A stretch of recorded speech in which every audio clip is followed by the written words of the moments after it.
কিন্তু লুকানো কষ্ট অনেক কিছুই আছে। হ্যাঁ, এরপর এত মানুষের সমাগমে এত আমেজের ভেতরে গায়ে হলুদ তোমার গায়ে হলুদ মাখবে, তুমি গোসল করবে, তুমি শুদ্ধ হবে, সবাই তোমাকে নিয়ে অনেক ব্যস্ত হয়ে পড়বে। আস্তে আস্তে তুমি ভুলেই যাবা যে কোন একটা মানুষ ছিল, যে মানুষটা আমার জীবনের কেউ একজন ছিল। এরপর তোমার বিয়ের দিন আরো মজার ঘটনা ঘটবে।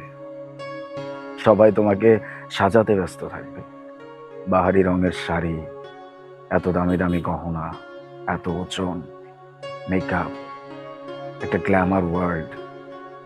এই পুরো সবকিছুর ভিতর দিয়ে তুমি আমি নামক মানুষটাকেই ভুলে যাবা। হুম, আমি বলবো না যে তোমার মন থেকে আমি মুছে যাচ্ছি, এত সবকিছুর ভিতরে আমাকে মনে করার সময়টা তোমার থাকবে না।